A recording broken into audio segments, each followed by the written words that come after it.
Hi all. എൻ്റെ DH exam March 24-നായിരുന്നു. പാസ്സായിട്ടുണ്ട്. A very big thanks doctor Andrew sir and the whole Metology team. Andrew സാറിൻ്റെ classes ആണെങ്കിലും materials ആണെങ്കിലും ഒത്തിരി ഹെൽപ്പ് ചെയ്തിട്ടുണ്ടായി. കാര്യങ്ങളൊക്കെ പെട്ടെന്ന് മനസ്സിലാക്കി എടുക്കാൻ പറ്റുന്ന രീതിയിലായിരുന്നു സാറിൻ്റെ ക്ലാസ്സസ്. അതുകൊണ്ട് തന്നെ ഒരു ബേസിക് ഐഡിയ ഉണ്ടാക്കിയെടുക്കാനായിട്ട് അത് ഒത്തിരി ഹെൽപ്പ് ചെയ്തിട്ടുണ്ട്. പിന്നെ എൻ്റെ മെൻ്റർ ഡോക്ടർ അമൽ സാർ ആയിരുന്നു. A big thanks to him also. Sir ഒത്തിരി സപ്പോർട്ട് ചെയ്തിട്ടുണ്ടായി throughout my preparation journey. എന്ത് ഡൗട്ട്സ് വന്നാലും അത് അപ്പം തന്നെ ക്ലിയർ ആക്കി തരുകയും അതുപോലെ ഈവൻ മനസ്സിലാത്ത കാര്യങ്ങളാണെങ്കിലും സാർ അത് വീണ്ടും റിപ്പീറ്റ് ചെയ്ത് പറഞ്ഞ് തന്ന് ആ ഒരു കോൺസെപ്റ്റ് ക്ലിയർ ആക്കി തന്നിട്ട് സാർ അടുത്തലോട്ട് മൂവ് ചെയ്തുള്ളായിരുന്നു. അതൊക്കെ ശരിക്കും ഹെൽപ്പ് ചെയ്തിട്ടുണ്ട്. പിന്നെ എൻ്റെ എക്സാമിനെ പറ്റി പറയുവാണെങ്കിൽ എക്സാം അത്യാവശ്യം പാടായിരുന്നു.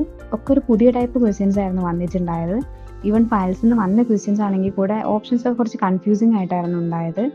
പിന്നെ MC കാൽക്കുലേഷൻസ് അത്യാവശ്യം കുഴപ്പമില്ലായിരുന്നു. ഒരു 5-6 വന്നിട്ടുണ്ടായിരുന്നു. അതും നമ്മുടെ ഫയൽസിൽ നിന്ന് ഡയറക്റ്റ് തന്നെയാണ് വന്നത്. പിന്നെ ഞാൻ പഠിച്ച രീതി പറയുവാണെങ്കിൽ ബേസിക് ക്ലാസ്സസ് അത്യാവശ്യം നന്നായിട്ട് ഫോക്കസ് ചെയ്തായിരുന്നു. പിന്നെ മെറ്റീരിയൽസ് ഒന്നും കൂടി ഒന്ന് വായിച്ചു വിട്ടിട്ടാണ് പിന്നെ ക്രാഷിലോട്ടും ഫയൽസിലോട്ടൊക്കെ പോയത്.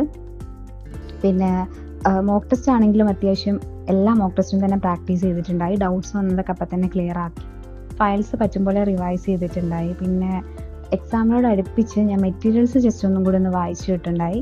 പിന്നെ MC ആണെങ്കിലും കാൽക്കുലേഷൻസ് ആണെങ്കിലും കുറച്ചും കൂടെ ഫോക്കസ് ചെയ്ത് പഠിച്ചത് ലാസ്റ്റിലോട്ടാണ്. അത് ശരിക്കും യൂസ്ഫുൾ ആയിട്ട് തോന്നിയിട്ടുണ്ട്. പിന്നെ ഇനിയിപ്പോൾ എക്സാമിന് പ്രിപ്പയർ ചെയ്യുന്നവരോട് പറയാനുള്ളത് ബേസിക് ക്ലാസ് ഒരിക്കലും സ്കിപ്പ് ചെയ്യാതിരിക്കുക. കാരണം നമ്മളിങ്ങനെ ഡയറക്റ്റ് ക്വസ്റ്റ്യൻസ് തന്നെ വരും എന്നുള്ള പ്രതീക്ഷയിൽ പോവാതിരിക്കുക.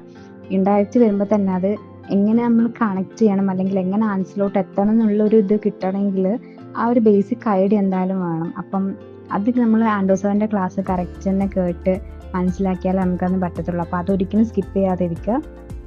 പിന്നെ ഫയൽസ് ആണെങ്കിൽ പറ്റും പോലെ റിവൈസ് ചെയ്യുക. മോക്ക് ടെസ്റ്റും നന്നായിട്ട് പ്രാക്ടീസ് ചെയ്യാൻ നോക്കുക. ബിക്കോസ് ടൈം മാനേജ്മെൻറ്റ് അത് ഒത്തിരി ഹെൽപ്പ് ചെയ്യും. പിന്നെ എല്ലാവരും നല്ലോണം തന്നെ ഹാർഡ് വർക്ക് ചെയ്യുക. എന്തായാലും ക്രാക്ക് ചെയ്യാൻ പറ്റും. സോ എല്ലാവർക്കും all the best. Thank you.